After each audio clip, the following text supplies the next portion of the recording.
తీసుకుంది. దీన్ని YCP వ్యతిరేకిస్తుంది.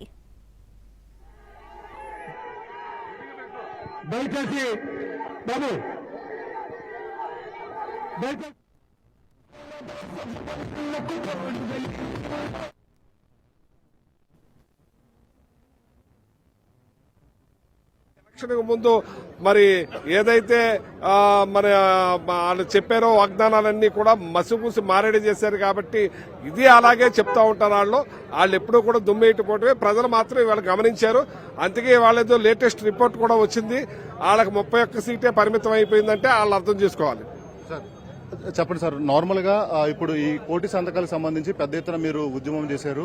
PPP అంటే పబ్లిక్ ప్రైవేట్ రెండు కలిసి చేయడమే తప్ప దాన్ని ప్రైవేటీకరణ చేయడం కాదని చంద్రబాబు అంటున్నారు.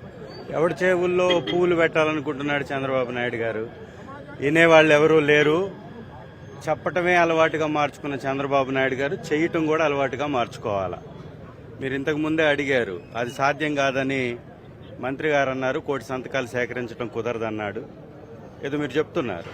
వారు కళ్ళు తెరవాల్సింది ఏంటంటే, వాళ్ళు నిద్రపోతున్నట్టున్నారు. ఇప్పుడన్నా కళ్ళు తెరవాల్సిందే. ఏంటంటే ప్రతి 10 మందిలో 8 మంది ఈ కూటమి వద్దు అని ఆ సర్వేల్లో చెప్తున్నారు.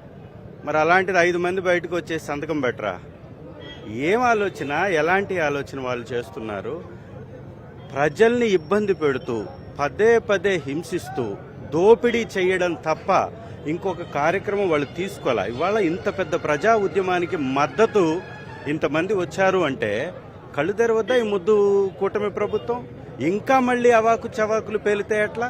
అసలు ఆరోగ్యం ప్రైవేటీకరించడం అనేది వైద్యాన్ని అది భయంకరమైనటువంటి తప్పు. ఆ తప్పుని పదే పదే చేస్తానంటే మిమ్మల్ని కాపాడడం ఆ దేవుడి వల్ల కూడా కాదు. పాతాళానికి మిమ్మల్ని తొక్కేయడానికి జనాలు సిద్ధంగా ఉన్నారనేది తెలుసుకోవాలి. ఈరోజు దేశంలోనే కాదు ప్రపంచంలో వైద్య కళాశాలలో ప్రభుత్వం నడపాలనేటటువంటి ఉద్యమం, కోటి సంతకాలు సేకరించడం, ఇది మహా ఉద్యమం. ఇది కోట్ల మంది రోడ్ల మీదకి వచ్చినటువంటి జనాలను చూస్తే అర్థమవ్వాలా. నిన్న జరిగినటువంటి జిల్లా కేంద్రాల్లో ఎంతమంది వచ్చారండి ఒక్కొక్క చోట? వీరందరూ కూడా ప్రభుత్వానికి వ్యతిరేకంగా వచ్చారు కదా బయటికి. ఇది అన్నా తెలుసుకొని ఇకనన్నా మొద్దు నిద్రను మాని చంద్రబాబు నాయుడు గారు వాస్తవ పరిస్థితులను గమనించాలి. ప్రజలకి వైద్యం అనేది ప్రభుత్వం ఇవ్వాల్సినటువంటి బాధ్యత ఉంది. ఆరోగ్య భద్రత అనేది ప్రభుత్వ బాధ్యత. ఆర్థికంగా ఏ విధంగా ఆదుకుంటారో ఆరోగ్యపరంగా కూడా భద్రత కల్పించడం అనేది ప్రభుత్వాల యొక్క బాధ్యత.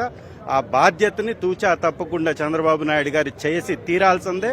ఒకవేళ కాదు కూడదు నేను ఇలాగే ముందుకెళ్తానంటే మీ మెడలు వంచడానికి వైఎస్ఆర్సీపీ శ్రేణులు ప్రజలు సిద్ధంగా ఉన్నారు. మీ కూటమి ప్రభుత్వం 5 సంవత్సరాలు కూడా బటికి బట్టగట్టగలిగేటటువంటి పరిస్థితిలో ఉండదు అనేది మాత్రం వాస్తవం. మెడికల్ కాలేజీలు ప్రభుత్వం నడపాలి, దాంట్లో భాగంగానే కోటి సంతకాలు ప్రజల నుంచి వచ్చిన మద్దతే దీనికి ఉదాహరణ, నిదర్శనం అని చెప్పి కూడా మంత్రులు చెప్తా ఉన్నారు. కెమెరామెన్ కోటితో కలిసి Vinay NTV, Tadepalli party office నుంచి.